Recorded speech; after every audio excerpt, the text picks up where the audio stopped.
slow.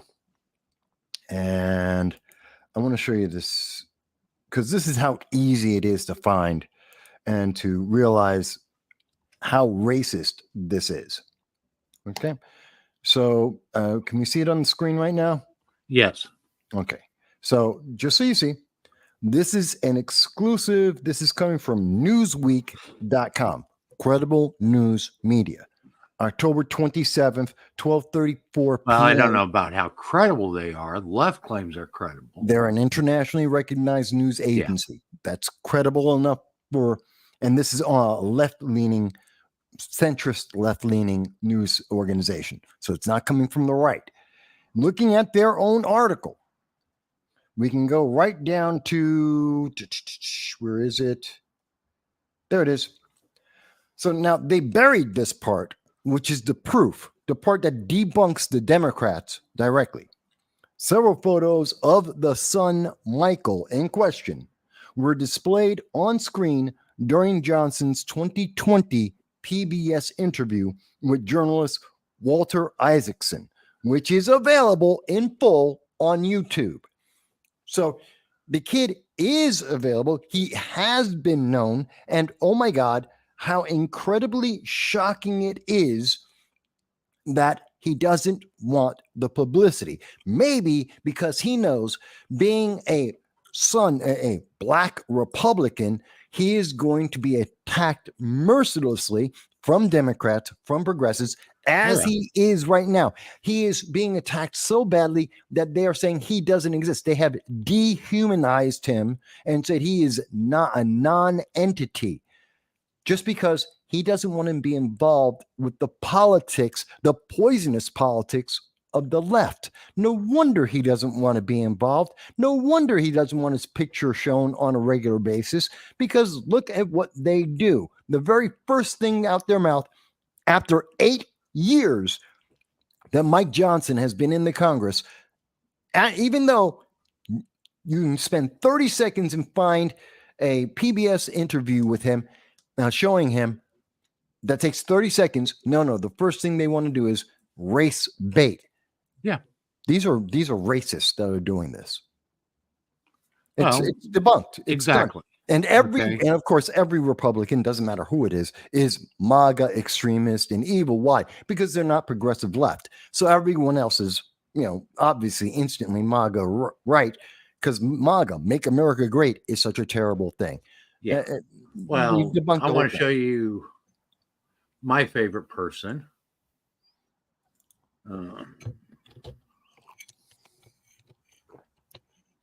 And what he's saying about the quote unquote no labels party, which is backing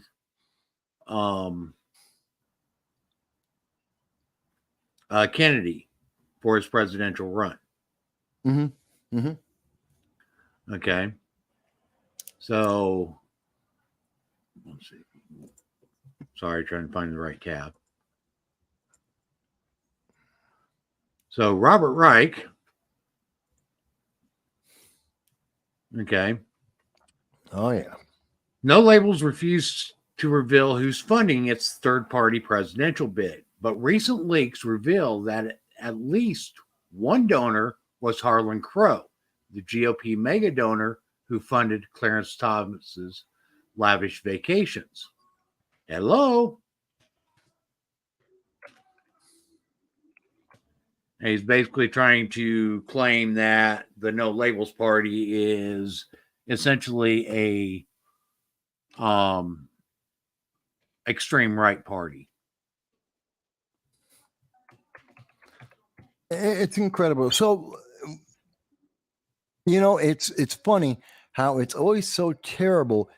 No one wants to talk about the fact that 14% of all the supporters for Chris Christie, as an example, are all Democrats. Oh, no. This is a conspiracy. It's only conspiracy when someone on the right is doing something that the people on the left don't like. Mm-hmm. And it's only because we've already seen that MoveOn.org on June 27th, specifically, this was announced June 27th, MoveOn.org went out had a dinner with all of the Senate Democrats and told them, if you mention anyone's name besides Joe Biden, they will cut their funding to their reelection and would seek to support someone else. Democrats are again looking to put in the censorship and nullify all of their voters. And now, and every time, someone else is doing something that we didn't approve of. Well, then they must be evil. It must be bad. It must be a conspiracy. Meanwhile, you're not supposed to talk about their conspiracies. Here's the thing. They keep trying to claim that all MAGA supporters are fascists, that all conservatives are fascist, and that we're this, that, and the other. Okay. I don't see conservatives trying to completely shut down the Democratic Party.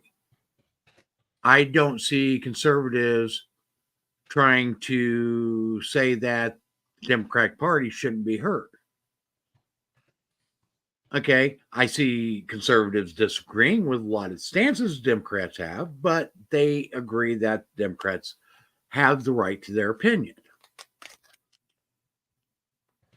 Okay, we are seeing a blatant, outright move and push to completely silence anybody who isn't 100% pro-Democrat right now. I'd even say pro-progressive, going even further. Yeah. It's not enough to be Democrat. You have to be even further to the left and more extreme. And actually, you have to be even more than that, because Robert Reich is a democratic socialist, even though he will not call himself that. But if you look at his policies and you look at a lot of his videos, that is exactly where he stands. And you will see that a lot that are pushing for this are exactly that. They are Democrat socialists or democratic socialists. Yeah. Now, I want to remind everybody that the Nazi Party stood for the Nationalist Socialist Party of Germany. Yep. That is where Nazi came from. That is exactly what the Nazi Party was. Yeah. They tried to bury this, but Hitler was a socialist. Hitler approved of nationally sponsored social programs. No, they like to redefine He heavily endorsed nationally sponsored social programs. No, they always want to redefine it and say, well, no, he was really on the right. No, he wasn't. He was a far left radical. And I'm not saying that because he was a vegetarian, but I'm saying it because that's where his politics were. He's a statist and extremist, following in the lines of the brown shirts of Italy. And this is well, we have brown shirts today, Antifa. Yes, we do. Okay. They wear black and shirts you can try to claim that Antifa doesn't exist, but we all know that they do. And as the brown shirts were in Nazi Germany, Antifa is the same here in the United States. Mm-hmm. Well, we should say Antifa and all of its variants, because you have Indivisible New York, you have the Progressive Leaders of Tomorrow, sometimes known as PLOT. You have different names, Defenders of the Atlanta Forest. They have different names in each pocket. It's something that we see a lot from the left. You will be a member of 5 different organizations. All of the members are exactly the same people, but this is how they make it seem like, oh, we have so much momentum behind us. We have the Veterans for Peace. Those are the same people who are part of Progressive Leaders of Tomorrow. They're part of the Working Families Party. They're part of the Progressive Party. They're all Democrats. They're in 6 different organizations. They're all the same people. They just use different names depending on what their goal is. You're very correct, Dal. That they often misattribute that his politics were purely fascist.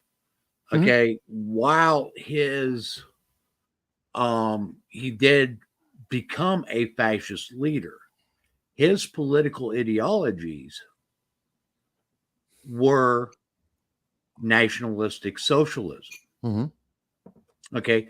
They were not of the type of fascism.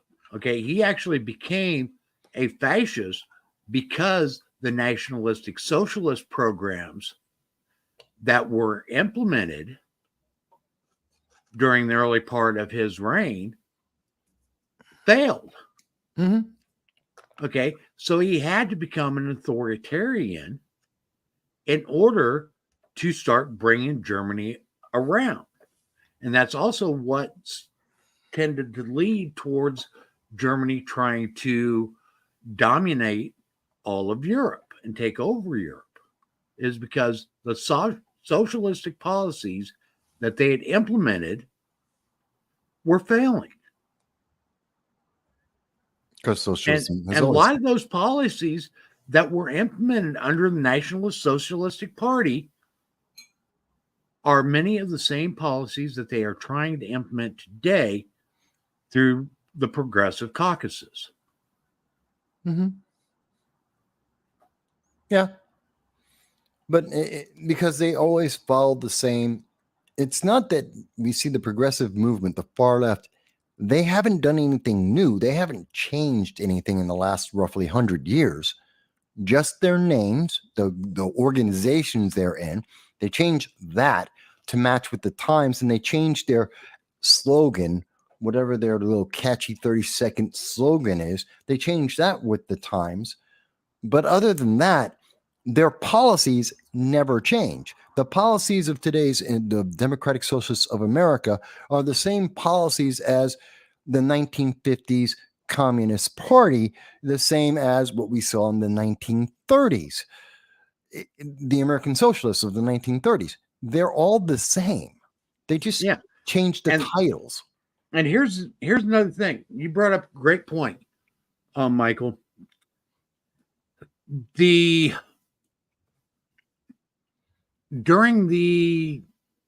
From about 1900 on through until about the late 50s, early 60s, there was a big push for socialism here in the United States. Mm-hmm. Okay, that's what led to the New Deal. That's what led to a lot of progressive programs that we see today. The growth of unions in the country, yeah. Yes. Okay. How the socialists of that time period gained a lot of momentum and traction is because they were also tied in with communist. Yeah. The Communist Party of the time. Mm-hmm. Which Okay. was surging. When you're talking about socialism or communism at that time, during that time period, they were the same. Mm-hmm. Yeah. It was the 1917, 1918 Soviet uprising, the proletariat moving ahead, the battles throughout all of Russia. Mm-hmm. And if you don't believe me, folks, you can find countless sources for this information. It's historical fact. Okay. It is historically documented, very well documented, actually. Mm-hmm. And it wasn't actually until the Warren Commission and the Cold War that communism actually started falling out of favor. The McCarthyist, McCarthyism. We're talking about that's actually what I meant to say. Yeah, early 1950, late 1948 to 1953 was the big start of the rejection of communism. That's at the same time that we saw the communists going into Korea, going into Vietnam, going into, they were expanding or trying to expand through third world nations around the world and infiltrate many of the governments of the world. And that's when America started pushing back against it. And at the same time, where all of the atrocities were being seen. I mean, it was, we got to see the results of Stalin's after World War II. Stalin killed more people after World War II, and his mania in running the Soviet Union, he killed more people than died in World War II. He was more deadly than the Germans in World War II. That was followed up by and exceeded by 1966 Chairman Mao, as he took over China and killed more people than World War II, more people than died in all of Soviet Russia in World War II. And Mao was the one that instituted communism in China.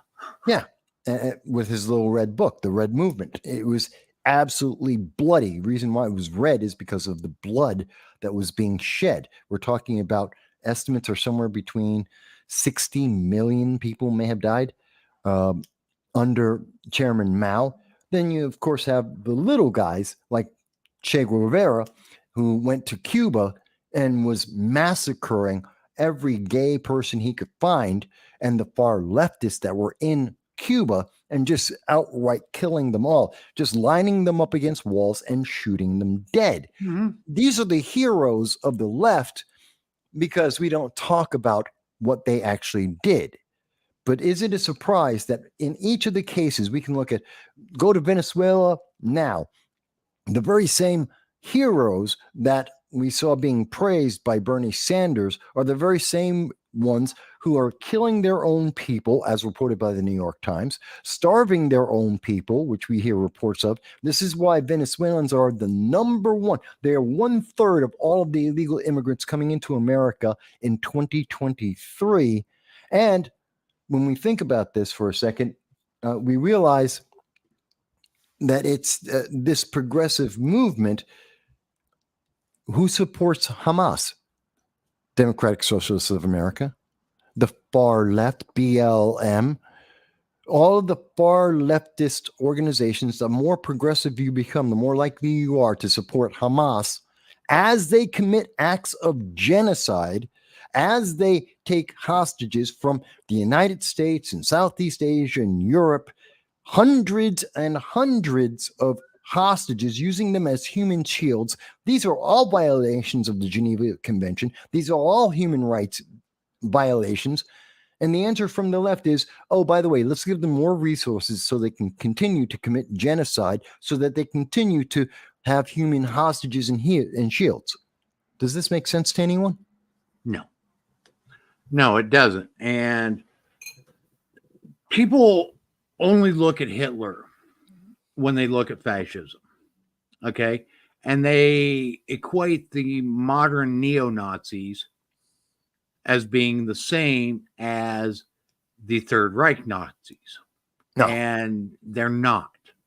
Okay, the only ideology that the two share is white supremacy and a master race. That's the only thing that those two ideologies share.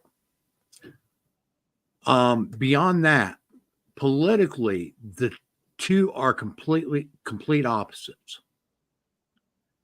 Okay. Now, that being said, we forget about the person that actually started fascist governments. Mussolini in Italy? Yes. Yes. Mussolini was a fascist. Okay. Yeah. And he was the one that gave rise to fascism. But he started off as a socialist. Mm-hmm. And he started off as a nationalistic socialist. Yeah. That's the brown shirts of Italy. Yeah. They were all socialists. Okay. And in his rise to power, again, we're seeing a lot of similar events happening in Italy that were happening in Germany. Okay. A lot of the same factors, yeah. Pressure. Yes, a lot of the economic pressures and so forth, the economic declines, which in turn led to Italy trying to expand its sphere of influence and take over other countries because they were running out of resources in their own country. Mm-hmm. Okay, that's what really led to the rise of the Axis parties or Axis party in Europe. Now, Japan joined with it for totally other reasons. And I'm not going to get into that tonight. Well, Southeast Asia politics is very intricate and takes a lot of time. Okay, but there are other reasons why Japan ended up allying itself with Germany and Italy. But we're going to focus mainly on the European theater and the fact that at the beginning of World War II, the Russians and Germany were both very strong allies with one another. And that's something that a lot of people miss and a lot of historians don't like to mention when they're discussing this. Okay. Antifa, in their communist thing, tries to claim that they are anti-fascist. Well, communism was not anti-fascist. Okay. And Russia would have actually probably allied itself with Germany if Germany wouldn't have started attacking holdings of Russia. Actually, it was a joint. Russia started as part of the Axis. They were part of Germany's movement. It's not like they would have. They did. They signed the agreements. They entered the war on the side of Germany, on the side of Italy, on the side of the socialist movement. It was only after Germany then decided to basically Poland was this deciding factor. And Germany went into Poland. Poland was a joint operation of German and Russia. Yeah, but the Germans went beyond the unofficial dividing line they had made in the agreement. And that's what ended up turning Russia towards the Allied party. Yeah, and if Germany hadn't done that, of course, lots of dominoes start falling because of that. But if it weren't for that action, the Soviet Union would have been on the same side as Germany far longer into the war than they started with, which no one likes to talk about because communism is wonderful. Socialism is a good thing. That's why you should be part of pro-Hamas support. And that's why you should be down there at Cooper Union threatening the innocent Jewish students in a library that the New York Times says, well, that's perfectly fine. That's not threatening at all. We'll get into that. That really pissed me off, but let's go on. Well, that's why you should lead an insurrection of the Capitol building and not face any repercussions from it. Yeah, you mean like the insurrections that we saw of October 18th. Of October 18th, when 300 of the far left broke into the offices of the congressional members of the House and bypassing and assaulting the security and threatening those members of the House. Yeah, that happened this year. You didn't hear about it. Shut down all forms of egress out of the building. Mm-hmm. Okay. Elevators shut down. Stairways were shut down. Exits were shut down.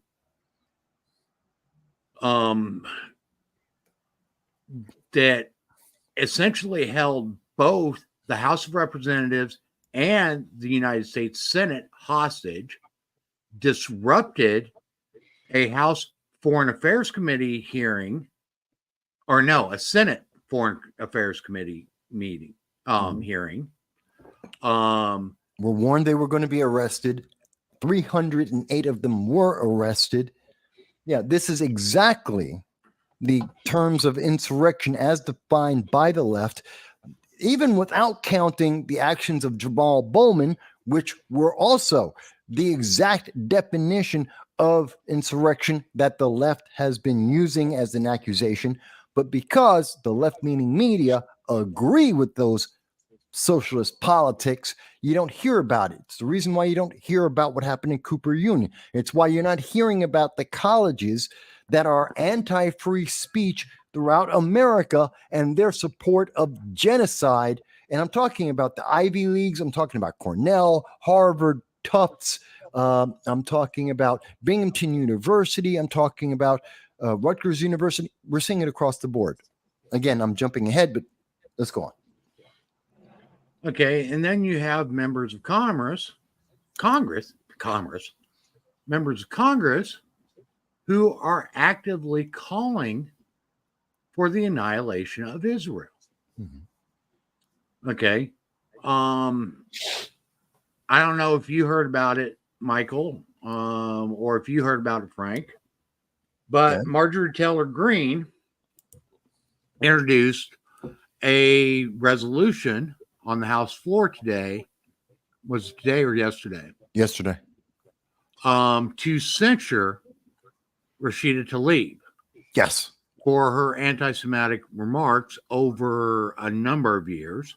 Yes. And for her leading an insurrection on October 18th, because she was a part of it. They actually have messages from an underground texting service that are attributed to Congresswoman Tlaib.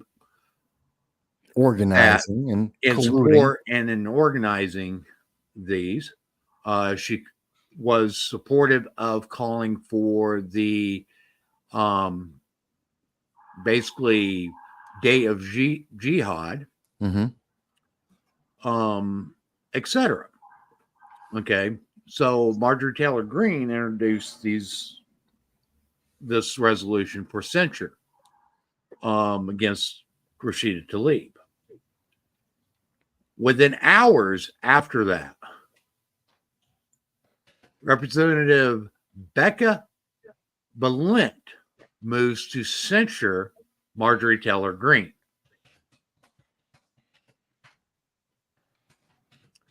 Okay, and basically she's trying to say that Marjorie Taylor Greene is the one that is actually racist, anti-Semitic. Yeah. She's anti-LGBTQ, for hate speech, Islamophobe, anti-Asian hate, xenophobia, and other forms of hatred. In other words, she's not a progressive. That's all. All you had to do, sum that up. She's not a progressive like Rashida Tlaib. She's not part of the Democratic Socialists of America. Therefore, she must be evil because they are the definition of all that is angelic and good, which is why Rashida Tlaib would not say that she was against the beheading of children. She has never said that Hamas was wrong to commit acts of genocide against civilians. Why Rashida Tlaib is known to promote lies as international. Every news agency and intelligence agency around the world have confirmed that it was the Iranian rockets used by Hamas, of which 500 out of 8,000 have failed. One of those rockets failed to hit Israeli civilians and wound up hitting a hospital in Gaza. And Rashida Tlaib promoted a lie which was detrimental to both politics and human lives and said, nope, it was because of Israel. Yeah, that kind of wonderful angel, Rashida Tlaib. Oh my God, she pisses me off. Okay, and basically in her claims, Balint claims that whereas on May 20th, 2021, Representative Marjorie Taylor Greene said that the mask mandate in the House of Representatives was akin to Jews being put in trains and taken to the gas chambers in Nazi Germany. Whereas on May 25th, 2021, Representative Marjorie Taylor Greene tweeted, "Vaccinated employees get vaccination logo, just like the Nazis forced Jewish people to wear a gold star." And this is what she's claiming as anti-Semitic remarks. If anything, you would think that those remarks would be sympathetic to the plight. You would think. Now, granted, those remarks are not exactly the greatest things to say. I mean, let's face it. Not as a representative. They're not. Comparison between, people that were herd it onto boxcars and tattooed so that it would be easier for them to identify them as they executed them, versus people that were forced to get vaccine ID mandates, ID cards and stuff. It's not to that extreme. Yeah. But it's not anti-Semitic. It might downplay, the worst you could say is that it downplays the plight of the Jewish people during World War II. Yes. That would be the worst thing that you could say, or that it blows out of proportion what was happening with the vaccines. But to say it's anti-Semitic, that's more of a stretch than Marjorie Taylor Greene's stretch. Well, I don't think Marjorie Taylor Greene's stretching at all. I think she's pretty down and absolutely correct. I actually, honestly, neither one of these people that are facing censure really are the best representations of a member of Congress. No, To be quite honest. No, but that doesn't mean, while neither of them are my ideal choice, there is still a massive chasm of difference in terms of the quality of these individuals. And more importantly, we have seen Rashida Tlaib, along with the rest of the squad, which would include Anna Presley, Ilhan Omar, Alexandria Ocasio-Cortez, and its further expansion through the Progressive Caucus, which includes Hakeem Jeffries, Jamal Bowman, and many others. These are the individuals who have directly stated that they want to remove the Constitution, that they want to rewrite the Bill of Rights. They want to redefine America along their political desires and agenda. That is insurrectionist, and that is a chasm away from everyone else in Congress. And I am not comfortable with their repetitive and continuous downplay of anything that attacks the United States. They are happy to have illegal aliens in our country. They are happy to see other nations attack America. Ilhan Omar, what did she say famously? Oh, on 9/11, some people did something and, could have gone better. Wait a minute. What? You're downplaying one of the most horrific moments in American history and saying some people did something? Really? Really? Is that the best thing? Well, gee, maybe if you had actually been born American, you might have more sympathy and concern about it. But she isn't. That's my personal point of view, and I don't expect anyone else to support that or stand by that. But I have no great love of Ilhan Omar or the squad or any of the values that they have. And if someone doesn't like that, you don't have to, but I'm not going to change my opinion. What strikes me more than anything about this squad, and God, I hate that friggin' word, squad. Squad. The squad were a bunch of guys flying, piston-driven airplanes during the war. That was a squad. That was a squad. This is a bunch of America-hating commie bastards. That's all this is. They're a squawk.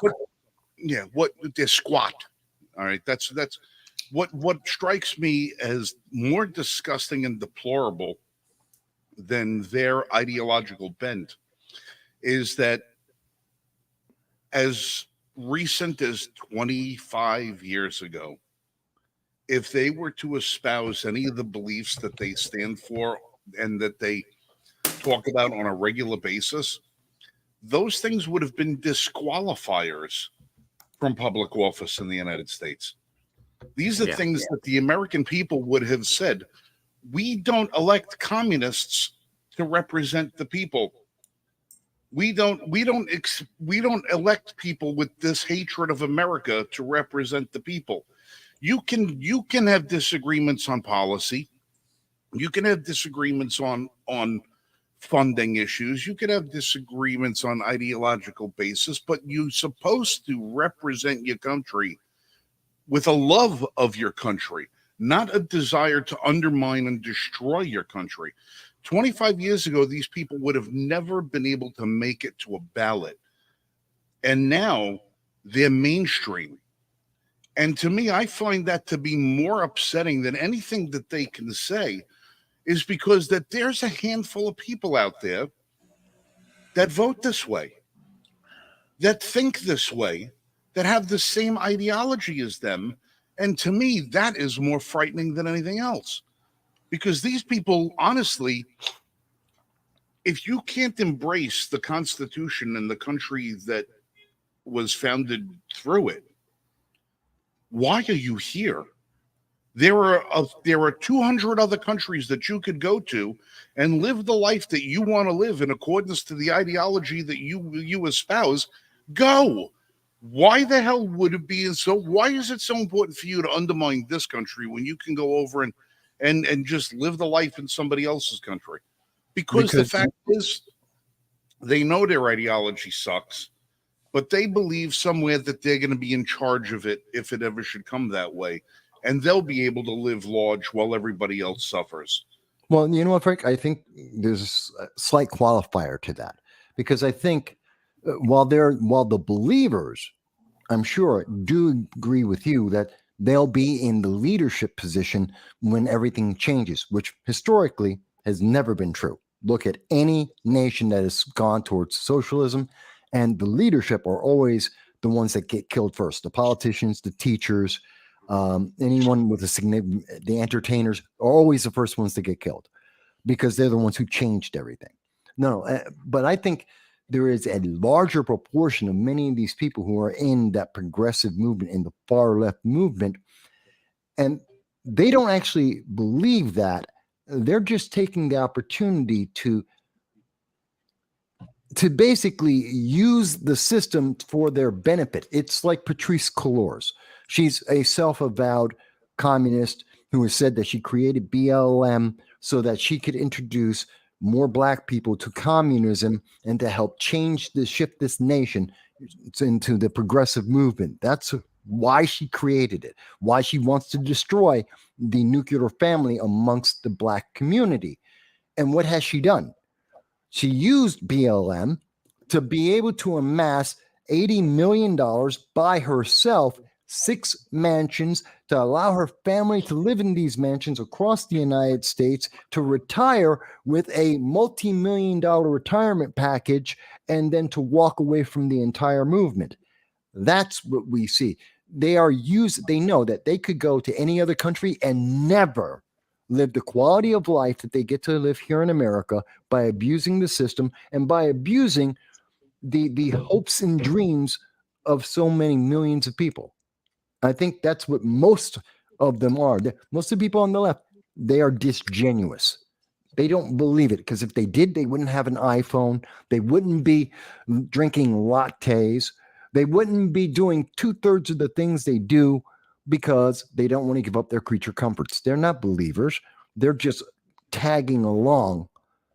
And then there's the 1 or 2 believers in there. That's something I think people should think about for a second. Well, I would hope that a lot of the people that vote that persuasion all take a lesson from history and start looking at the photographs of Stalin and Mussolini.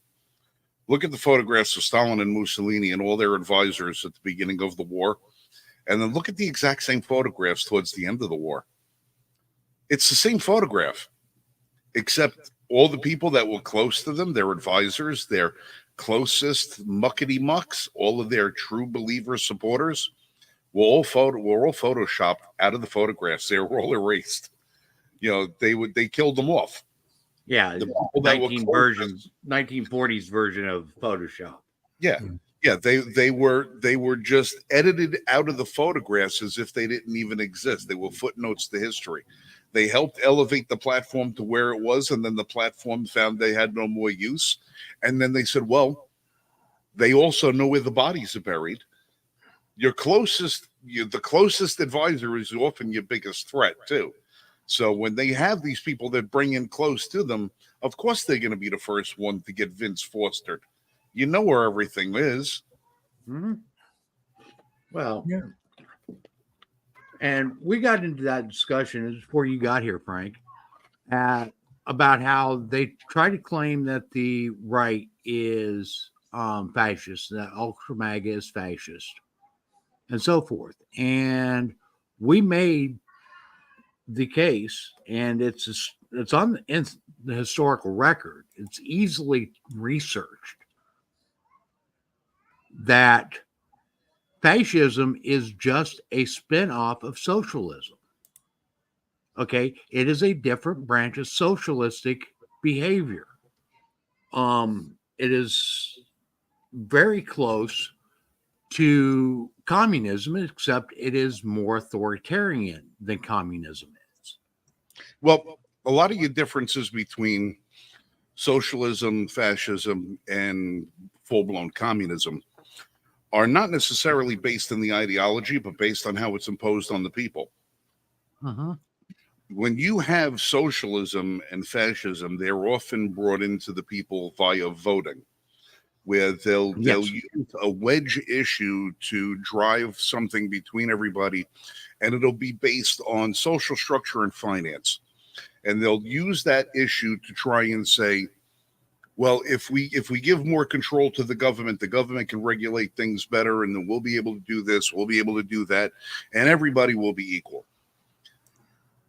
Once you get there and you enable your government to be able to facilitate taking away everybody's property rights, taking away freedoms, taking away everything else, the next leap is communism, because now you've enabled them to do whatever they want to do. So you can vote your way in, but eventually communism takes over. And I'm going to rebut that for just a second. Okay. Socialism is generally voted in. Communism generally is brought in via a revolution. That is what started the communist reign in Russia. Okay. What ends up happening with socialism is often when it progresses and it starts to fail, you start seeing a fascist authoritarianism. Right. Well, that's what I'm saying. Once you have those seeds are planted, communism will eventually come in. Now, yes, it does come in through force, but you're not going to have a communist takeover of a country like America without first transforming it into a socialist utopia that is destined to fail. Because once it fails, then the people who caused the failure use the military to come in and take over everything and install full-blown communism. You can't. Just don't. No, that's what. Okay, and actually, right there at that moment when socialism starts failing, that's where it can go one of two ways. Okay, and typically the way that we've seen it go historically the most is we typically see it going towards towards an authoritarian fascist regime. Okay, where one party one person is the authoritarianism. When you go communism, okay, even though you typically have a single communist leader, there is still a communist party that is supporting that leader. Okay, so one is primarily an authoritarian. I make the rules, you abide by the rules. Regardless, I make all the decisions. And the other is a leader that's being propped up by a party that is typically of a communistic nature. But the end results are still exactly the same. Yeah, they are. Not free. And you can go one of two different ways. You could either have communism come in, or they could fight. The people could fight back and try to institute a new free government. The problem with why it's never happened in the past, where people institute a free government, is because the people have never been armed in the countries that these things took place in. So when Italy went fascist and decided to do what they did, the people were powerless. When Russia went communism, the people were powerless. Any of these regimes that you see take place, what's one of the first things that the socialists do is disarm the people. Mm-hmm. Because they know that eventually when communism does make the great stride and does do the takeover, if you have a disarmed people, they're easier to take over and easier to quell. That's why it would be hard to do here in America. That's why this has been the long game with these people. It's been the long game with them. It's not been a one generation switch like you've seen in other countries. It's taken forever because they know they have to change the minds of the people. They have to disarm the people before they can institute everything that they want to institute.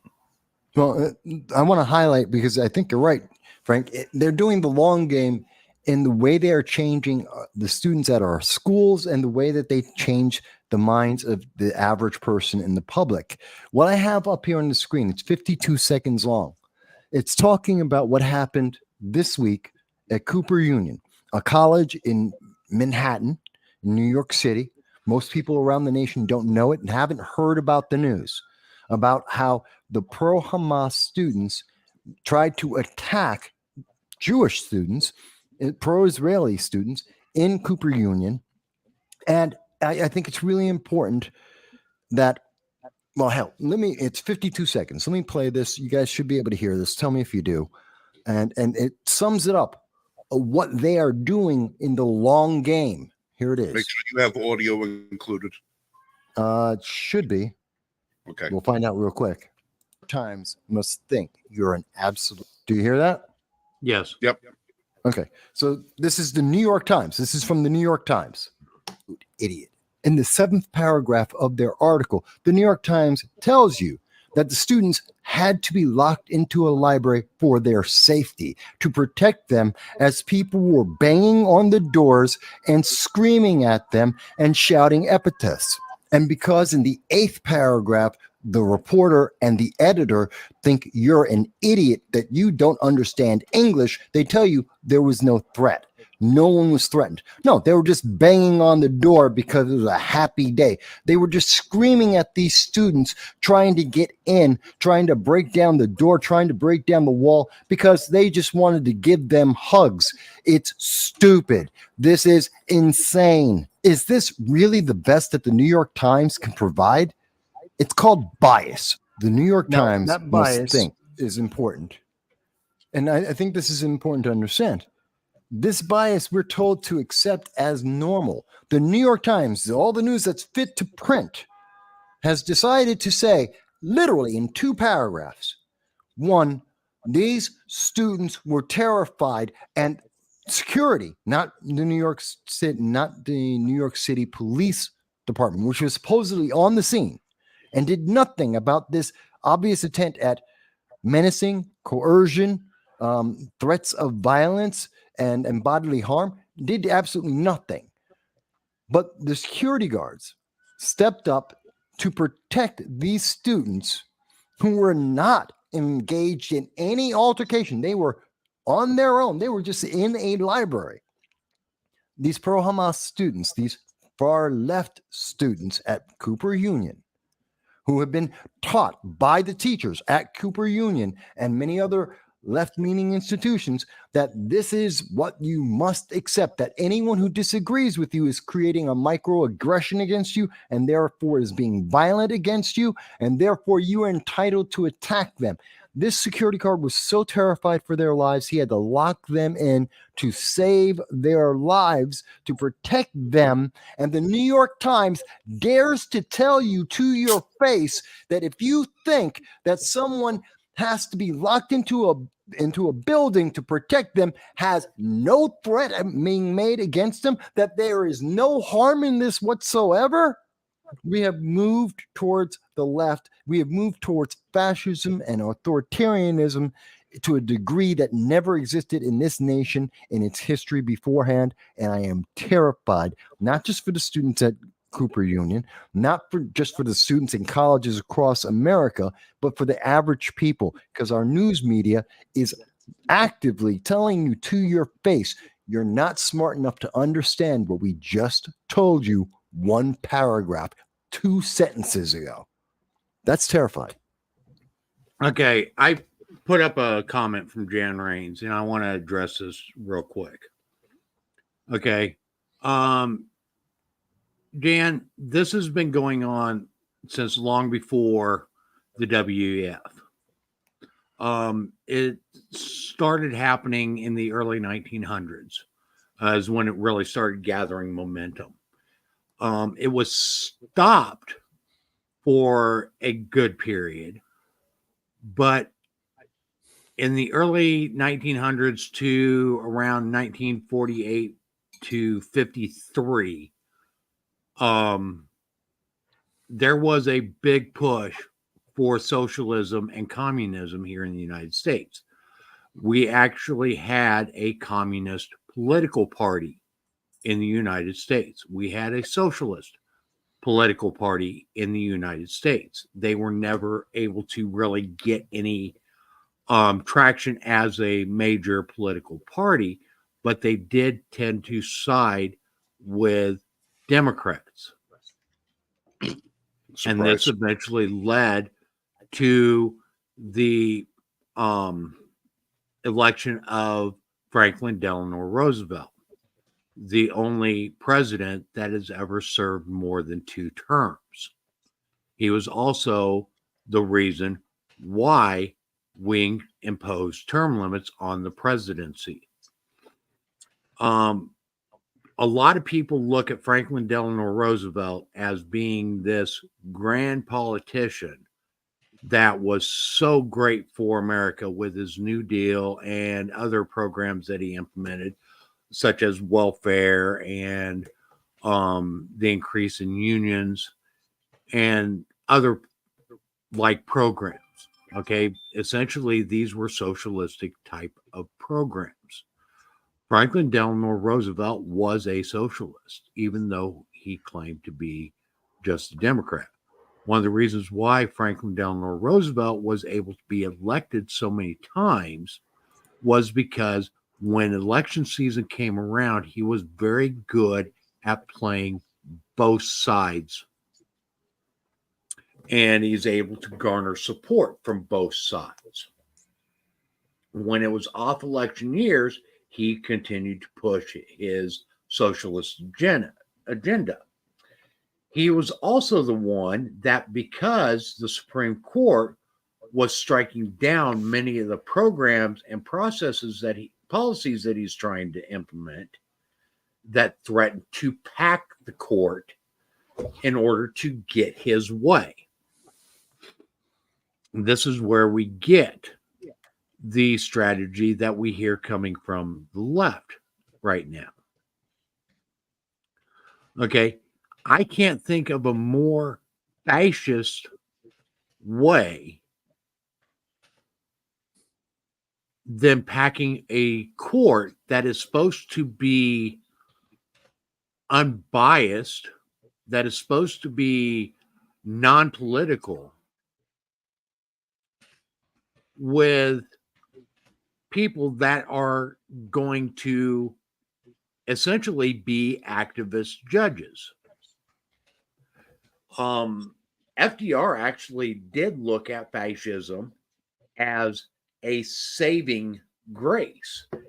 And because of what was going on at the time in the United States, he did not cross that threshold.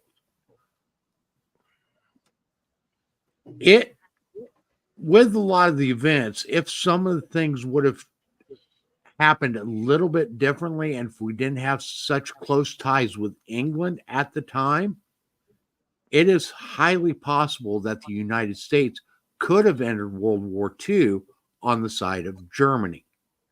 Probably would have. Okay. Because that is literally the type of relationship that FDR had with Hitler until we did actually enter the war. Okay, and you will find that we didn't enter the war until it was very late into FDR's presidency, and he actually died in office shortly after we entered World War II. These are all things that people do not understand. And the really bad thing about it is that adage, those that fail to learn from history are destined to repeat it. That's what we are seeing happening today. A lot of the events that we saw happen in the 1900s to 1950, we're seeing being repeated today on a different scale, but they are many of the same things that were actually transpiring in that era. We also look at many of the race riots and so forth that occurred in the 60s, late 50s, early 60s, as being the catalyst that ended up bringing about civil rights. And that isn't true, okay? Because civil rights was already starting to be implemented. A lot of what was going on with these riots and so forth were actually students that were actually anti-government and were pushing to get us towards a more socialistic or communistic society. Okay. And they started springing up shortly after the impact of McCarthyism and the Warren Commission were ending. Okay. And those impacts were actually starting to degrade. What put a pause on us actually continuing to progress towards full socialism and potentially full communism is the Cold War. Okay, we did not, even when we entered World War II, knowing that Russia was going to be our ally, which is after the split between Russia and Germany, we did not trust Russia. Okay, and Russia didn't trust us. Okay, and a lot of the propaganda that was going on, both in Russia and in the United States, we're talking about the evils of capitalism. Well, we hear that today a lot from the progressive movement. Okay, and that's what really led to the rise of socialism and the Socialist Party and the Communist Party during the 1920s, 30s, and 40s. Yeah, but okay, and it wasn't really until the start of the Cold War that we started seeing that rhetoric really start to cool. Yeah, but it's amazing to me that they always want to say, "Oh my God, capitalism's so bad, it's so evil," as they take advantage of it. You know, if you own an iPhone, if you believe that capitalism is bad and socialism is great, you damn well shouldn't have. Forget iPhone. You shouldn't have a cell phone because that's capitalist. That's evil. Your jeans should be no-name brands, and hopefully you bought them from a Goodwill, not bought them in a store. I don't care if that's Walmart, Sears, or what name brand it has. But the reality is Americans, the American socialist movement in our college systems, they are blind to the obvious nature of fallacies and nature of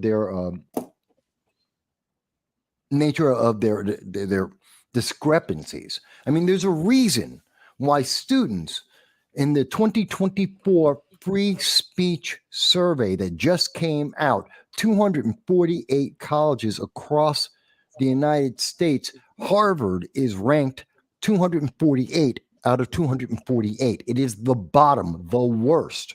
By the way, out of the 19 colleges in New York, out of 19 colleges in New York State that were on the survey, there were 2/3 of them were New York State colleges, private and public, all were in the bottom from 200 to 248. They were some of the worst. And in fact, if you count 96, 196 and 194, then you would have had fully 3/4, 75% of all New York colleges do not respect and disincline free speech. And yet these are the same places that these kids are learning about socialism, learning about communism, and they're being told that the socialists, the communists, that the terrorists that hate America and hate them are good. We've seen, I mean, there are movements that say queers for Hamas. Are you out of your mind? They will kill you. They will kill a progressive and a leftist and a LGB and everyone on the left. They will kill you faster than they'll kill anyone on the right. Why? Because you believe in everything they absolutely hate: women's rights, the rights of gays, not having a religious belief, not just not having their religious belief, abortion. These are things they will kill you for. And this is everything that the left is for. And yet the left is selling us that these are wonderful people because their teacher said these are wonderful people, because none of them are taking a second to think about this and say, wait a minute, that doesn't make any sense. And because they do not support free speech, there's no one else like you and I and Frank up there saying, you know what, this doesn't make any sense. Let me debunk this for you.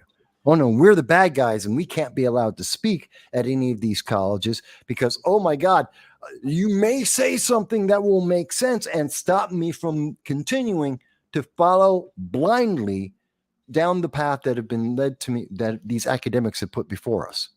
It's really upsetting. No, Well, it is. I don't think the colleges are lacking in free speech. Not at all. Not at all. I think you can say anything that you want to say, make any sign that you want to make, fly any flag that you want to make, so long as it's approved. Well, yeah, and it's not a matter of free speech. It's a matter of correct speech. You can be free to do and say anything that you want to say on any of these colleges, so long as the speech and the message that you have conforms to the ideology of the administration, of the faculty, and of the student body at large. You can find probably the most depraved, sickening acts being committed on any campus anywhere in America, and being done so with the stamp of approval by the administration. However, if you should happen to walk across your college campus with a crucifix or a Star of David around your neck, you will be excoriated and you will be censored. It's not, you're free to say anything you want. It reminds me of Henry Ford when he introduced the Model T. And they were talking about it. He has this little press conference and they asked him, well, what color that you can get him in? Well, you can get him in any color that you want, so long as it's black. And it's the same thing that's happening on colleges today, is that you can say anything that you want, so long as it's on this side of the agenda. Everything else is forbidden. Now, you may be able to speak those things, but you're going to have to do it off campus. You're not going to be able to do it with any sort of student union group or funding apparatus that these other groups are entitled to, where they get their little workspaces and their safe spaces, and they get their clubs and their little orientation. And their First Amendment spaces. Right. They have all of these spaces that they're allowed to conduct their activities in, unless you're of the right. Because as long as these people tend to believe that anything that you say has a conservative viewpoint to it, like you mentioned before, Vass, it's a microaggression. It's hostility. You're harming people. You're hurting them. And we are a no violence campus. You can't have any sort of violent rhetoric, any of that speech here. You can't have it. It's not that we're curtailing your speech. We're curtailing hate. We are curtailing violence. We can't have violence. And since your speech is tantamount to ripping somebody's lungs out and stepping on them, we can't have that.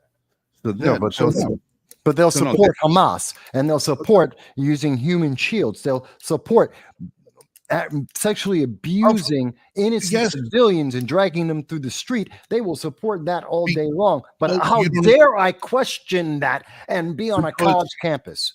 Because all of that is fake news, Fast. That's all been perpetrated by the Jews and the Jew media networks that are controlled by Israel and the big banks. That's And all. the It's live all streams that come live. from Hamas itself. It's all, no, they're not live streams coming They from do Hamas. live streams. Hamas has made No, live Fox, streams. those are all Jews dressed up as Hamas that broadcasts the signal under the Hamas flag because it's all propaganda. Don't you understand? There's no Hamas. Hamas never hurt anybody. Well, yeah, Hamas is sitting there just trying to, protect their babies. there's a former leader of You Hamas recognize me being who actually tried to facetious. say that. No. There's actually it actually came out on Thursday. One of the former leaders of Hamas, the government division, a terrorist, he actually came out and said Hamas does not harm civilians. He said, no, we've never hurt a civilian before in our life. We didn't do it. It's not real. They literally came out and said exactly what you just said. They said, nope, it's just not real. Don't worry about forget about the live streams, the videos from every news agency and intelligence agency around the world. Forget about the families of non-Jews in countries across the planet that have been taken hostages, that their kids and their family members have been taken hostage. Forget about all that. None of it is real. Hamas are just angels, and you need to give them more humanitarian aid so they could send over their flower power in the form of a rocket made by Iran. Yes, give them another couple $100 million and see how well that works out. I'm very upset about this. And we thank God we have a speaker now so we can, and Mike Johnson, this is his moment to shine. No one knows about him. I don't care what his kid's color is. Mike Johnson has the choice to go out and actually stand up and say, guess what? We're not giving money to Hamas. Screw them. At the end of the war, maybe we'll talk about it. But we didn't give humanitarian aid to Germany in 1938. We didn't give humanitarian aid to China in 1966. We weren't going to Cuba and giving Che Guevara resources. We didn't give the resources to Venezuela until the Biden administration got in, and now we are, as they killed their own Venezuelan people and forced those people to flood the United States. There's no reason in hell why we should be giving Hamas any kind of humanitarian aid at this moment. That's what I want to see from Mike Johnson. That's what I want to see. The number one thing I want to see him to start with. Well, one thing I could tell about Mike Johnson is he was instrumental in helping get the Landrews out of power in Louisiana. Okay. You had the Landrew dynasty in Louisiana. They ran everything from the government, the Senate, the state house, the rep. They were everywhere. Yeah, he was instrumental. I know he had a good part in getting them out of power, and that at least helped Louisiana move forward. And I know that he's a tremendous Second Amendment supporter. Mm-hmm. So I'm gonna hope. I mean, you have people, oh, well, Trump gave him the rubber stamp. I don't care what Trump does. Yeah, I don't care what Trump says or what Trump does when he's president again. If he's president again, I'll give a damn about what he has to say about who he endorses. His endorsement doesn't mean a damn thing about what this guy does tomorrow. It doesn't mean anything to me. I don't care about endorsements. A celebrity can't sell me a car. A celebrity ain't selling me a politician. Endorsements are only for low information individuals who have no idea what's going on. Right. I mean, I couldn't give a shit what Ben Affleck is driving that he's going to tell me what to buy. I can't tell. I can't tell what ice cream Paris Hilton tells me to friggin' eat. I don't give a shit. I don't give a shit what anybody tells me. I do my own research. Everybody should do the same. No, I agree with you. And that's, but that's what an endorsement is. It's just somebody telling you, don't think, just do what we told you. Just do what we do. Just follow the leader. Just follow. And, the more college you have, the more likely you are to be a follower, not a leader. Our colleges don't make great leaders. They make great followers. And that's all they're there for. And we have a Congress that is trying to be subsumed by a bunch of followers. My problem is we have far too many establishment people who are just there to kick things down the road. And I want to see Mike Johnson, who is an establishment Republican. And yeah, he has a couple of issues that I think he's done all right on. I want him to step up and show us that he has a focus. He has roughly about 25 days to get a budget passed. And that's not a whole hell of a lot of time. But then again, it shouldn't take that long to say we're not going to spend more money than we actually have. It should be rather simple. It should be rather easy to say we're not going to give more money than we've already given 2 years of GDP to the people of Ukraine. We can slow down and hold back for a bit. We're spending $2 trillion more a year this year. Yes. Than we did 2 years ago. Yes. We were spending $4.2 trillion to keep, as a government entity, was spending $4.2 trillion a couple of years ago. Now it's $6.3 trillion. 6.7, I thought. 6.7. We are taking in $3.8 trillion. Where are they getting this? How do you write a budget? It's not a budget. A budget, the definition is a budget is to only spend what you have, within your means. This is not a budget. I don't give a shit what they write. This is not a budget. We cannot afford a single dime to go to Ukraine. I hate to say it, but we cannot afford a single dime to go to Israel. We can't afford to do anything else ever again. This clock that's on the screen right now, if this is not erased or addressed soon, we can't do it. There's comes to the America's the richest country in the face of the earth. No, we're not. We are the most indebted country on the face of the earth. We are one of the poorest countries when you look to our credit to debt ratio. Okay, there's a number here that I want everyone to look at where you can see the unfunded liability number. $210 trillion, more than unfunded liabilities. This year, we will be spending more money on our interest on our debt that we will not be adding any money to the principal of the debt. We are going backwards. Yeah. You know when you have a credit card and you have a minimum due, you got $1,000 in credit and they turn around, you got to put $75 down a month. That's your minimum credit. $70 goes to your interest. $5 goes to your principal. If you send them $65 a month instead, $65 goes to your credit, to your interest. Nothing goes to your principal. It gets added to the principal. Now you owe more. We are there's less money being spent now towards our principal. We are not putting anything towards principal at all. And that number is just going to go up and up and up and up. And the people in Washington, they all know one thing, and everybody seems to forget. They will all be dead, buried, and turned to dust before anybody will ever be held accountable for this friggin' chart. Yeah, but the thing that everyone needs to keep in mind, at $210 trillion, that is 4 times all the money in the world. Literally, all the money in the world put together is less than how much we owe in debt right now. We can never get out of this debt. Well, they better hope that when the meteor does hit the United States at some point, that it's a big solid one made of gold and we can harvest it after the destruction, because there's no way that this will ever get paid. Yeah, and look at how bad it's going to get.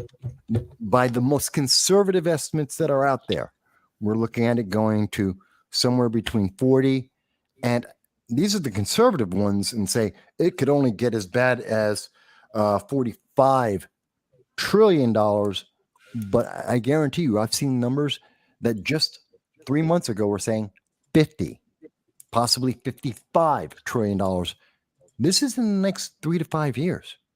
Well, what are we right now? What is our individual responsibility for these things right now? Somewhere like $180,000 each. If you're talking, well, no, if you're talking about per taxpayer, Yeah. not that means only the roughly 40% of people who actually pay taxes. And I know a lot of people say, well, I pay taxes. Did you get a refund? Yeah, you didn't pay taxes. No, I'm talking about only the people who pay taxes, which is about 40%. They actually owe the debt to them is $259,000 per taxpayer. If you were to make that even, remember, they love to be all, let's be equal about this. Everyone gets to pay. And well, that means everyone owes $100,000 per person. That's a baby, retired, 20-year-old, everyone, $100,000. If it's just the people who are actually paying for everything, which is only 40% of the population, and all of that almost entirely, 90% of all of it is paid by the top 5%. They're looking at $250,000 per person. I want to bring your attention to something real quick. Yeah. Michael Yeah. and Frank and our viewers. You see that item right directly in the center of the page at the top, right below where it says state debt per citizen? Hang on, let me bring it back up so everyone can see what you're talking about. On the state side? No. It's literally right in the middle, top row, right by the U.S. federal tax revenue where it says revenue per citizen. Revenue per citizen. Yeah, remember, I can't see it. This is on a far screen for me, so I can't see what I have up here. It is literally right in the center. Okay, and it says that amount is $13,000 and $13,230.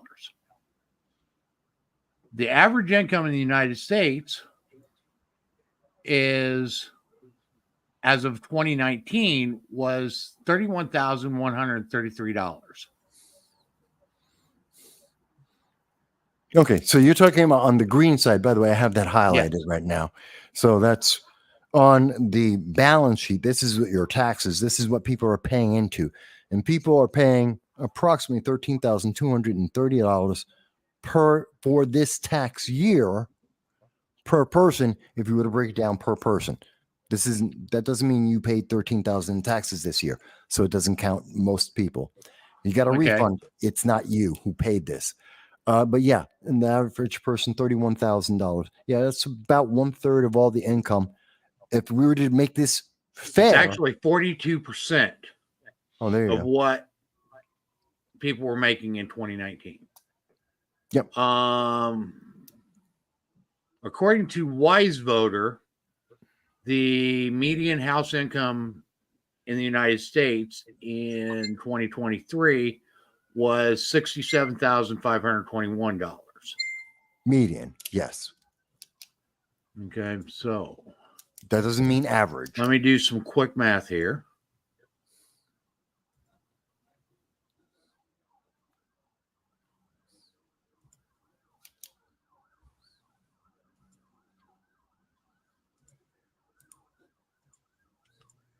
Do. Can't stand the sound of silence. I know. The dead air is bad, guys. We gotta have music in the background for our mathematical interludes. Well, he's doing his math. I'm letting him do his math. I don't do dead air. I have like 50 things I can talk about, but then we're going to go on to something completely different. Okay, so essentially every American, if we go by the Wise Voter median income, every American is paying, based on that median income, 20% of their income goes to taxes. Well, that would be really interesting if people actually pay taxes. 60% don't. I know. So basically, what I'm trying to say here is median income being at 67,000 change, and the tax revenue per citizen being at 13,000 is literally the income per citizen is 20% that the federal government makes off every citizen. No, it makes me think of something. I had a conversation on Thursday with a leftist, live stream conversation. And this leftist, who is a white female PhD, author of a book, owner of a business, was telling me, who's in her 30s, is telling me how she's oppressed. Owns a car. Not sure if she owns a house or not, maybe renting. But again, she's telling me about how horrible America is and how she's so terribly oppressed. This is a theme we hear from liberals from the left on a regular basis. They are so absolutely horribly, terribly oppressed. They're not paying $13,000 a year in taxes. In fact, they're getting refunds. They're living, they want universal basic income. They've been complaining. We've seen TikTok videos that just came out this week. It's gone viral about how working 9 to 5 is just too beyond. How could you possibly torture someone by having them work 9 to 5 days a week? I have to look at these people who are telling me they're so oppressed, that the world is so terrible. And I have to look at them and I have to say, what the hell more? How much more can America give you? How much better a quality of life do you think you can have? Nowhere in the world does it get better than this. That you could literally be a woman, business owner, author, PhD by the age of 30 anywhere else in the world. And you're telling me, well, I'm oppressed. What's oppressing you? How can you tell me what's left to be oppressed about? Go anywhere else in the world. You won't get half of those things by the time you're 60. But in America, that's called oppression. In America, it's called oppression because you have a feeling like you deserve more. What else is there to give? You're not paying part of the taxes. You're not paying into the tax system. You're receiving checks every year from the government, and you're asking the government to give you even more checks and even more money. I don't understand this. Now, this is someone that is from the city that you had this argument with? No, she's actually in Michigan. She's Michigan. a fan of, part of the Governor Whitmer crowd, but definitely a self-avowed progressive, and teaches on progressive ideology. She's in Michigan. Yes. Did you ask her to take a ride into just outside of downtown Detroit? No, I didn't. Spent a couple of days just outside of downtown Detroit where all the auto factories. Yeah, no. Her answer was, I just don't understand. I don't understand the poverty. I don't understand minorities. I don't understand the oppression. And of course, I am a Republican man. So therefore, I can't possibly understand the plight of women because I'm somehow not human and capable of understanding life. And somehow I can't appreciate how someone with a PhD, a book, a business in America, how that person is oppressed. I don't see the oppression there, and obviously that just makes me evil. I'm just a Republican. You've never walked a mile in her Birkenstocks. No, instead I grew up in the Bronx, and I was poor, and I still am poor. And you know what? I don't know. I think I've got a pretty damn good suntan that I was born with. So I think I might understand in the last 55 years. I might have some clue what oppression could look like. But, maybe the Republican just washed it off of me. It's just insulting. It's insulting. It's stupid. And when we stop with literally take away the emotion and think about that statement, and then look at these progressives, that same kind of mentality, is teaching our next generation to go and use genocide and terrorism to get what they want, their desires. And we are busy hearing our news media that is lying to us paragraph after paragraph, literally giving us the news and then lying to us in the very next paragraph. That same news media is telling us that our government can't operate properly because we're not giving away enough money to enough protected groups. Mike Johnson is being reviled right now. Why? Because they're afraid that he won't give enough extra money, enough free stuff. Extra. Is that not insane?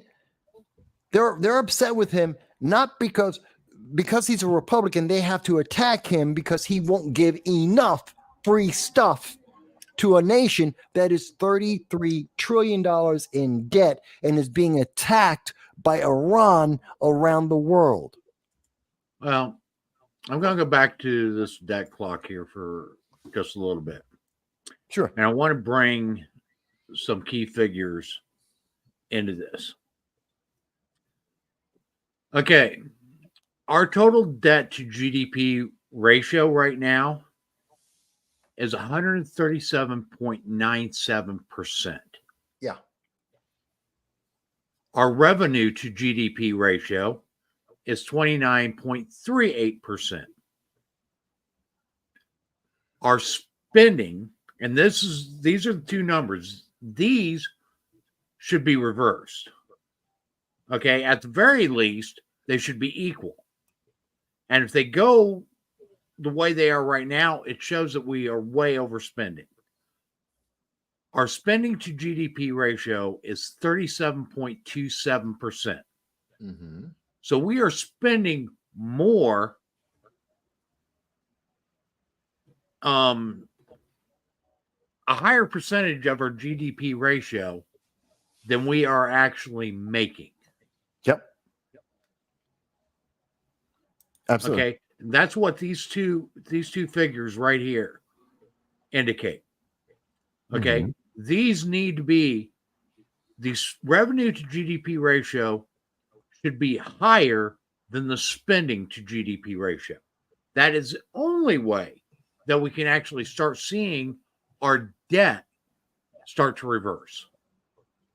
As long as these numbers remain like they are now, where the revenue is low, percent of revenue to GDP ratio is lower than the spending to GDP ratio, we will continue to see our national debt climb. Yeah.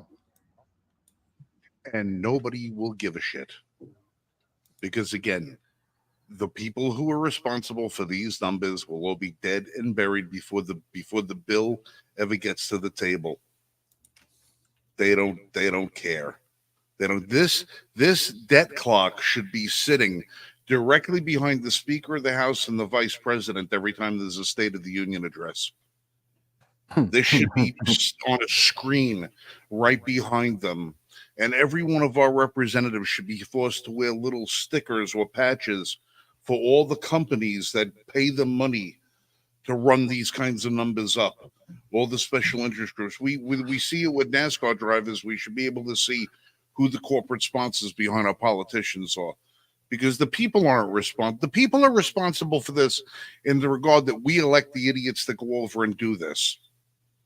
But it's the idiots that go ahead and do this that turn around and try to convince the people that this is normal and that this is good for us. These are the doctors in the 1940s that signed on with Philip Morris to say a Pall Mall is just what the doctor ordered. To convince you that everything that was bad for you was good for you. And that's what this whole debt clock is. They try to convince you that this is going to somehow benefit your grandchildren. Yeah. This is good for your nation. Okay, and here's something else I want to point out. Do you realize that we are literally spending $3.8 trillion in interest? Yeah. And that's going up, by the way. Every time interest rates go up, that number is jumping. Now, here's the other thing. Who do we give the money to? See, that's the other thing that people don't realize. Yeah, we owe this money and we have this $3.8 trillion in interest that we're paying. Who do we owe the money to that 3.8 trillion in interest is 3.8 trillion in profit for them? Somebody is benefiting $3.8 trillion annually in profit. Our money is going into the pocket of someone else in the way of interest payments, in profits. America doesn't. Who do we owe the money to? American citizens and several nations around the world. Notably, the largest national holders would be China, Japan, right, the United Kingdom, Germany. In that order. The very first time that the United States had to take loans, and that money came from China, the person responsible for making that loan should have been tarred and friggin' feathered. That person should have been tarred and feathered. The United States of America, if our government is going to take money out to facilitate the needs of federal spending for the bullshit that we want our government to spend it on, it should at least be borrowed from American companies, American taxpayers. Now, granted, I don't want to see that money get borrowed from Social Security Fund, but let's face it, there's nothing in the Social Security Fund right now anyway. It's already gone. There's numbers on paper, but there's not like there's a big vault somewhere with all your Social Security money piled up and they're just giving it out every month to the people who earned it. All of that money is gone. All of this money is going into profit somebody else. And then we wonder why Chinese children outperform American children scholastically and physically. We worry about why we're worried about the Chinese military they have more people in the military than we have citizens. Well, let's look at China's debt ratios. Okay. China, their public, okay, this here's the world debt clock, and it shows everybody. Mm-hmm. Okay. So China, with a population of almost 2 billion people. Yeah.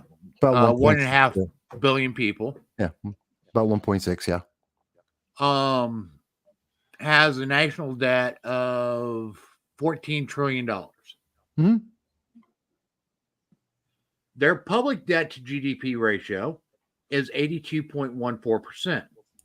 Their external debt to GDP ratio is 17.2%. Okay, now, external debt means debt that they get from other countries. Public debt ratio is meaning debt that they actually have internally. Our public debt ratio is 92.88%. In other words, this number right here shows that we are out of money internally. We have another 89.51% of external debt. Okay. There are a few countries that are actually doing worse than we are. Japan has a 300.98% public debt to GDP ratio and an external debt to GDP ratio of 116.48%. But honestly, folks, we can't keep this up. The world can't keep this up. No. But that's why the world's getting okay. closer I mean, the to a world war. is out of money.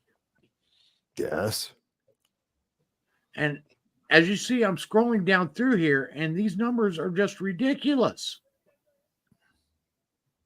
Everybody owes the money to somebody. Yeah. But at the end of the rainbows, there's somebody that everybody owes everything to. Theoretically. Yeah, if everybody owes everybody everything, If everybody's in debt there's one person everybody's in debt to. Either that or the human race has just gotten to the point where we no longer know how to live within our means to produce what we're supposed to produce, live by what we can manufacture, use no more than you take. I just don't understand. I just don't get it. The whole world of finances I'm waiting for the Great Reset. Yeah, the Great Reset, which means everyone's going to be impoverished. God, they don't know how terrible this would be. Resetting is not a good thing. It's like having the fire shut. I know it's not a good thing. I'm just waiting for it to happen. Yeah, it's going to be a horror story. The left have no idea. I mean, they can't live without having their cell phones with them 24 hours a day. And you're talking about resetting the value of everything? Oh, forget about it. They're out of their minds. They have no idea the abject poverty they're going to live in. But let's shift a little bit because we're kind of running out of time. I want to shift a little bit. And I know we lose people because of math and they go, numbers, I'm running away. Got to see MILF Manor instead. So, okay, let's bring you back from MILF Manor. Let's get back. And you don't understand. It's easy. You're poor and you're going to get a hell of a lot more poor unless you stop allowing the Democrats and government in general from spending money they don't have. You can't do it. Don't let them do it. But in the meantime, let's deal with the next big problem, because we've talked about the Speaker of the House and we don't care about what color his son is, period, full stop. If you do, you are a racist, not me. We talked a little bit about what's happening at Cooper Union. And if you support Hamas, which is the government of Palestine, and you want to give them aid as they are holding human shields and hostages, you support terrorism, not me. Let's continue on. We know that America is going bankrupt, and we know that the left are telling us that we have to go even more bankrupt because they want more, because they always want more, and they don't want to work to get it. So no, screw them. No, like a 5-year-old. No, you don't get to have more ice cream just because you want it. No. Now, the last one of the biggest things is Maine. And Peter was mentioning earlier, and I did want to address that. And thank you, Peter, for updating us as we went live. It seems the breaking news is the Maine shooter, the mass shooter in Maine, was found, and he apparently ended his own life. And the thing I said to Peter at the time, and I showed it on the screen earlier, was I'm not surprised, because this had nothing. We've heard a lot of people talk about, we need red flag laws. We need more gun control. And none of that. That's all stupid crap taking advantage of the sensationalism. The fact is, this was a mental health issue from the start. It has never been anything but a mental health issue. Whether you used a firearm, a car, a bomb, a knife, a sword, all of these things that we have seen people with mental health issues do all across America, including in New York City in the subways about once a week, pushing people in front of subway cars. The problem isn't the weapon. The problem was the guy was hearing voices in his head and told multiple people that he's hearing voices in his head. And nobody stopped and said, well, you know what? Let's put you in an institution a little bit. Let's get you checked out, including the United States government. He's a reservist. The United States government, when they are told he is property of the United States, that's what the contract means. That's what happens when you swear the oath. You are the property of the United States, and they could just order him, and he is mandated to go and get mental health check. Everyone failed, and it had nothing to do with a red flag law or gun control. None of those things would have stopped him from harming someone if the voices in his head were telling him to do so. And if you think that this is about red flag laws that happen in Maine, you are dumb, and you are going to cost someone their life. That's what I think about it. And, I'm a little energetic. Okay. as I was reading on this today, he literally told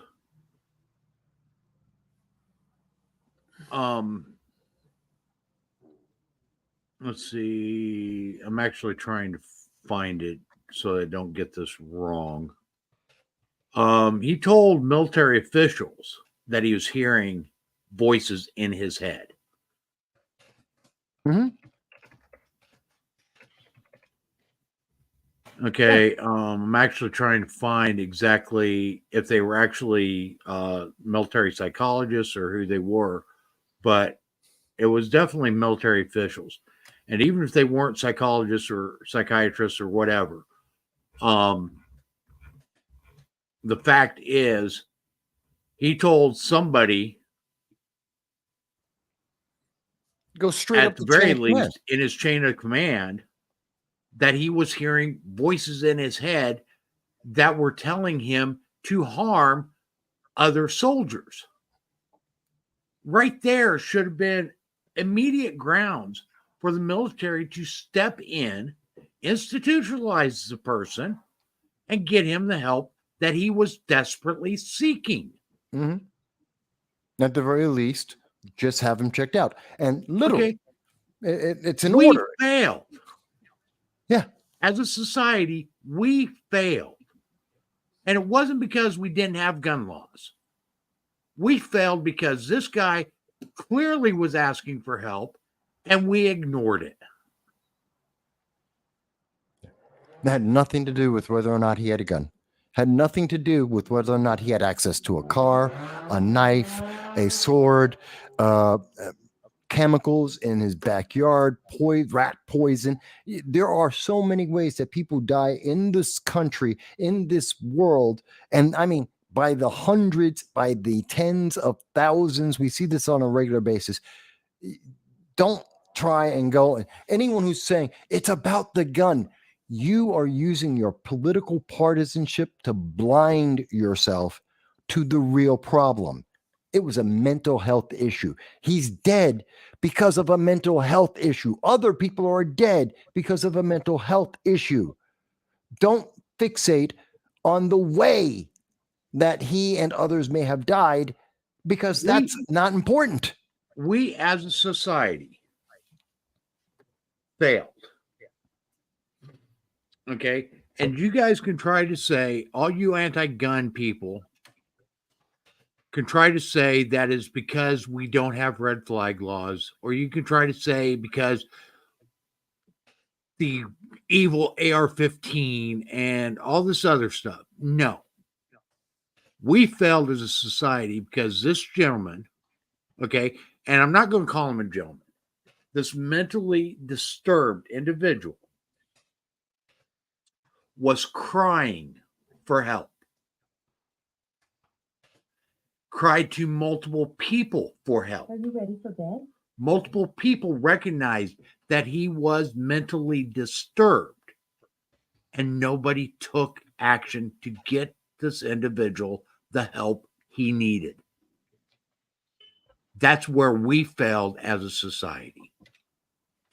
And we fail every day across the United States because there are people all across the United States that are committing suicide and doing other acts of atrocities that are constantly crying out for help, and we ignore them because we're too wrapped up in our own selfish lives. Wrong. What? You're wrong. Why is that? How so? They're not ignored because we're wrapped up in our own lives. Authorities ignore them because they want to ignore them, because they know that this is the end result. They know that when you ignore these people long enough and you let them suffer with mental illness long enough, that eventually they're not the only person that suffers because of their mental illness. Their mental illness metastasizes and hurts other people. It hurts their family, hurts their community. It helps the people. It hurts the people at large. And it hurts to the point where somebody goes and they get a rifle or a handgun and they go into a bowling alley and they kill 20 some odd people. They're not doing it because they're wrapped up with anything. They're not doing it because it's a failure on the behalf of government. This is because this is what they want to do. They want this to happen. They know that if it bleeds, it leads. The media loves it when they see dead kids on the news. The anti-gunners love it. They love it when they see little dead kids. They love when they see a blood trail leading into the sewer. They love when they see the pain, the people crying. They love seeing the bed sheets covered over bodies in the street. They love it. They get off on it because it gets them closer to their goal of disarming the people. They do this on purpose. They let these people who have these mental issues run around in the streets, and they don't do anything to stop them. They don't do anything to treat them. They don't do anything to give them any help, except to do what? They give them hallucinogenic drugs. They give them shit that has more side effects than you can count, that make them, most cases, make their problems even worse. And they leave them be. They don't ever give them treatment because they know that's another ticking time bomb out in the street. They know that that's going to be another one that's going to wind up, well, we're in this zip code giving them treatment, but they live in that zip code. They're probably going to blow up over there. They're not going to blow up over here. So it's not my problem, not in my backyard. It's going to happen in somebody else's backyard. It'll be somebody else's family, somebody else's wife, somebody else's father, somebody else's son, somebody else's kids. It's going to be somebody else that has to deal with the problem that government created, not because they failed, but because it's the ends of the means. It works to their advantage to have these things happen. It works to their advantage. You think that guy that shot up Fort Hood, whatever, Nidal Hassan, Major Nidal Hassan, he was ranting and raving for months and months and months before he went off on that killing spree inside of Fort Hood. And the government did nothing to stop him. They did nothing to stop him. There are more cases that we can go back and look at where evidence was gathered, information was known. Oh, this person was known by authorities. Well, if you were known by authorities, what did you do about it? They didn't do anything about it. They let it go. We want to sit back and observe. We want to sit back and observe because this is the guy who's most likely to explode. But the guy who buys two handguns at the store at the same time, he's the guy you throw a red flag on.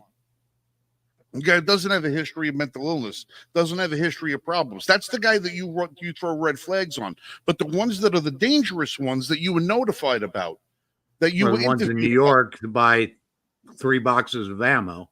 Yeah, the ones who came to you and told you, I need help. Those are the ones that you ignore.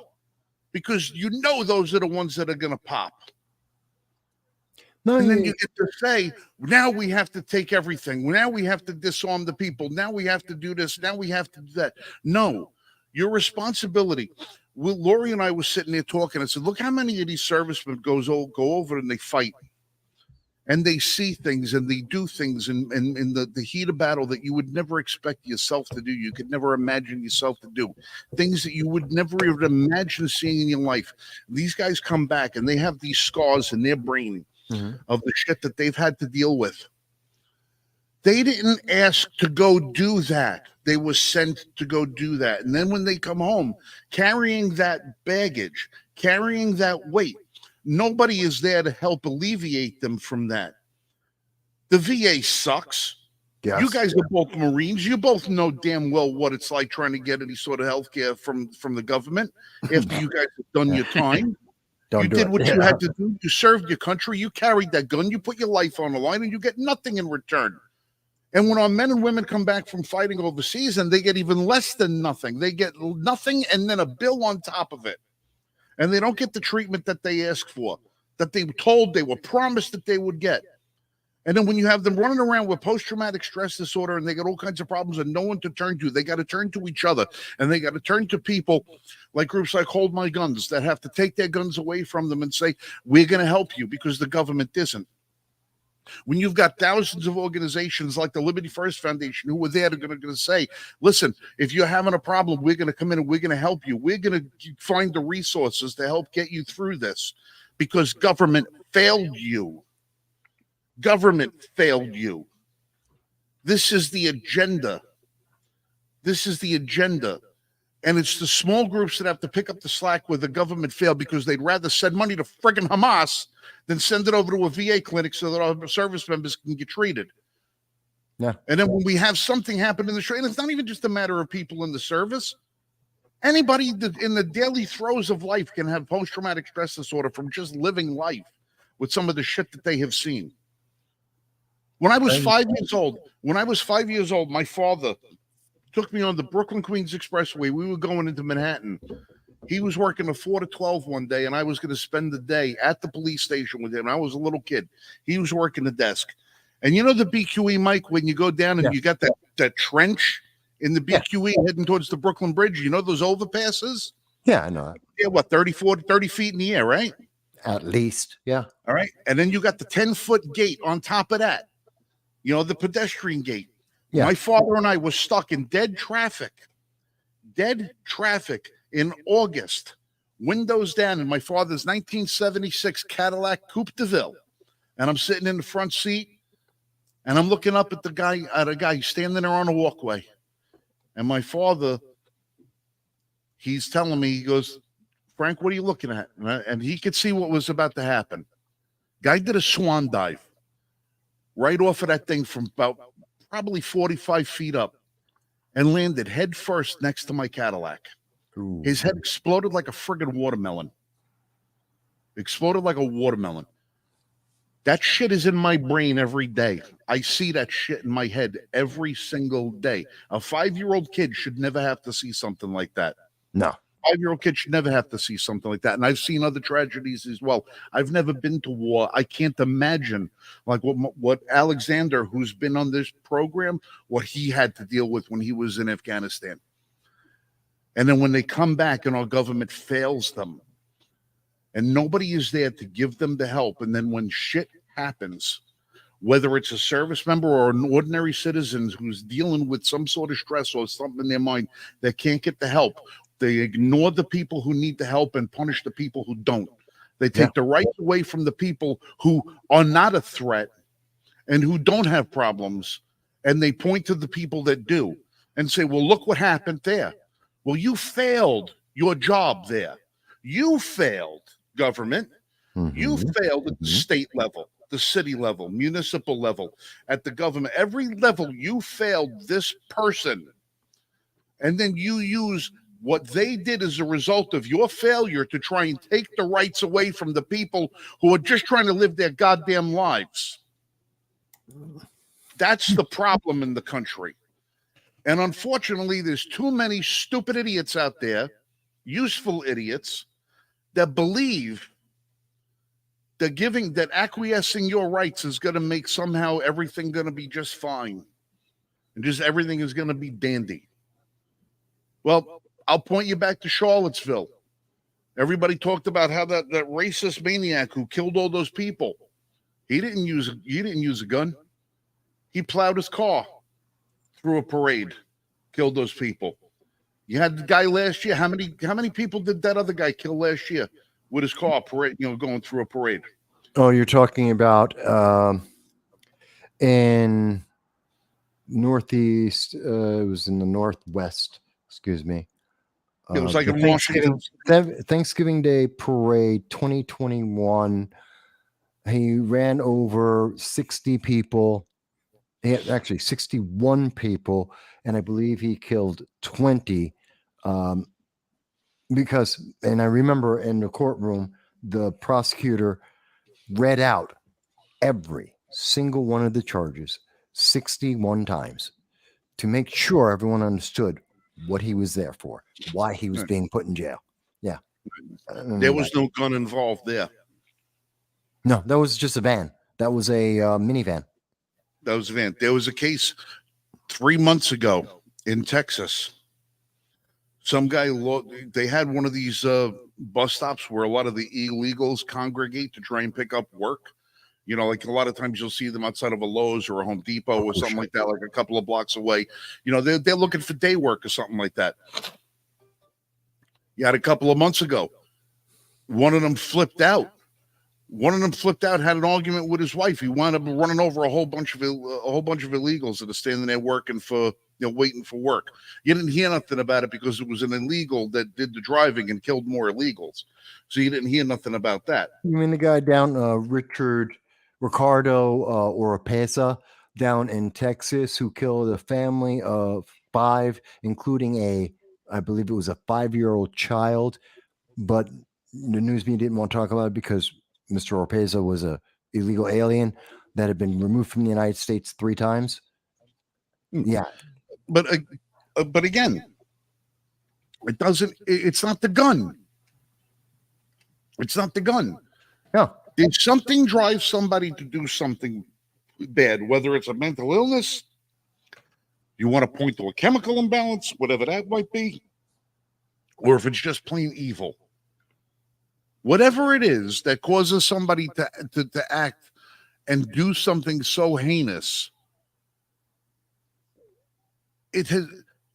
Hitler killed millions of people, is responsible for the death of millions of people, probably never pulled the trigger of his own. Probably not once. Charles Manson is responsible for the Tate and LaBianca murders. He's responsible for everything that the Manson family did. Charles Manson never killed anybody. He never killed anybody on his own, but we regard him as an evil mass murderer. We regard people for what they do, but then we don't equate what they use. I don't understand why it is that every time that it's somebody involved with a firearm, they go after the firearm instead of going after the root cause. Because it's easy to get the firearm. It's easy to take a firearm away from law-abiding citizens. It is easy to target that because it's scary. You saw it in a movie. See what it can do in a movie? You can use people's imaginations. You can incite them into fear. You can terrorize them. You can use that terror to turn against their fellow citizen. It's easy. It's hard to work with people who have a mental health issue. It's hard to identify that because most of the time you're not being told repeatedly over and over again. And it's something that you're not going to resolve in a second. It's not going to be passed by a piece of legislation or throwing some taxpayer money at it. And you're going to be held responsible because it's not going to be easy. It's going to take time. And if you didn't do your job right, it's going to fail spectacularly. That's why they go after the guns, because at the end of the day, they really don't care about the mental health issue. They don't care about anything except getting reelected and maintaining power. And this is a great way to take power. How do you become authoritarian? Take away the guns. Again, they need the system to fail to take the guns. That's why they don't treat these people. They need them to explode. They need them to create these acts of heinous murder. They need them to do these things. Otherwise, their message falls flat. They need the atrocities to take our freedoms. And that's why you'll continue to see them. And you'll continue to see them with more and more frequency. Because believe me, I want to tell you, what does the Joker say about insanity and gravity have the greatest thing they have in common is all it takes is a little push. Dark Knight. And it's true. Vaz, what are you drinking there? Coffee. Coffee? What kind of coffee are you drinking there? This happens to be Basquello at the moment. Yes. Well, I'm Spanish. I would just want to remind everybody that you haven't. Yeah, I know you like that, but I just wanted to remind the audience that while we were here, if I could figure out how to do it, because I'm having a hard time doing it here. Do you see that? But that looks like a good package of coffee. That right there, it happens to be what I'm drinking. And this is Liberty First Foundation. Right. This is Revolution Roast. This is our own medium blend with whiskey infused in the flavor. Oh, I like that. Absolutely delicious. I like whiskey. I love my scotch. Well, I love whiskey. Well, this is one of the flavors that we have. We have 2 coffee flavors, and we also have a tea. So if you guys want to support the Liberty First Foundation, you'll find the link for this In the chat, you'll actually see that the link was there, and you'll actually see it scrolling across the bottom of the thing. If you do a little sleuthing, you should be able to find it. But we'll have the link for you if you guys want to buy a couple of pounds of coffee here and there. It's great. Hey, it makes a great Christmas gift. Christmas is coming after all, and you want to be ahead of the curve on that. But that was my shameless plug just for today, because I made myself my new delivery got here yesterday. I was out. And I completely forgot to make myself coffee. Well, I didn't get mine yet, but I do also want to remind all of my friends and all the followers that are watching the program through No Soundbites Allowed. Don't forget, just because you're in India or you happen to be in the United Kingdom, Canada as well, guess what, guys? I know you drink tea. Liberty First Foundation sells tea too. Doesn't mean you don't get away just because you say, "Oh, I don't drink coffee." Sells tea too. So just reminding you, yeah, they sell tea too. And I know you guys drink lots of tea, especially you, Agent Black over in the UK. I know you drink tea. See, there you go. There it is, the Rebel Tea. You might not have your own Boston Tea Party, but you can have one wherever you are. Have a little Rebel Tea from the Liberty First Foundation. It's good stuff. Yeah. I just had to throw those couple of plugs out there while we speak. Makes sense. All right. Just to let you know, well, I gotta cancel that. Stop screen. God, I gotta get my computer in here. I'm back in the office for like the second show, and I'm not used to anything my setup is right now. I'm not used to any of it. Just want to let everybody know, if you guys remember a couple of years ago, we did a promotion called the Freedom February Calendar. I don't know if you guys may remember that, but what we did is we ran the most amazing contest that we could possibly run. And what we did is we picked out the month of February, and it was a leap year, so we had 29 days in it. And we picked out 29 amazing prizes. Everything from firearms, knives, bags, safes, range finders, different scopes, all different kinds of firearm related products, and a couple of non-firearm related products. We had fishing gear. We actually had a bow and arrow that shoots fishing line, so you can go fishing with a bow and arrow. We had some amazing stuff on there. Well, the Freedom February calendar culminated with it worked like this. We had 1,000 tickets for sale, numbering 000 to 999. Okay. 1,000 tickets. And during the month of February, what we did is, as a number came out starting February 1st, a number would come out, and we tied it to the New York State Lottery. As a pick 3 would come out in New York for the evening drawing, say number 215 came out. If you had ticket number 215, you won the prize that corresponded with that day. Best way to do it. If the following day, number 527 comes out, whoever had ticket number 527 won the prize offered on day 2.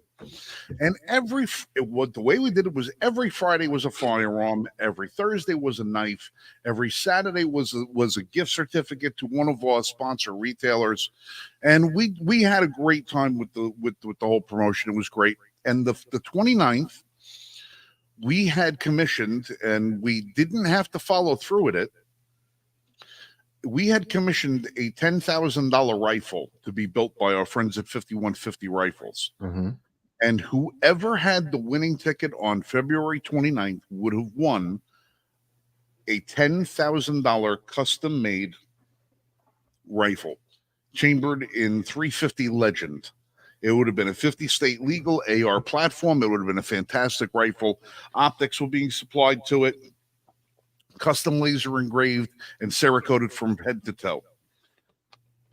Nobody won the rifle, so we didn't have to have it built. And it was a good thing, because it would have cost us more money than we took in. But we have been working diligently behind the scenes right now to put together another calendar contest that we're going to be launching this January and will culminate in July. And by July, we will have, how many days are there in July? 31? Yes. I believe so. There will be 31 fantastic prizes assembled in a calendar to be disseminated, and tickets will be $10 a piece.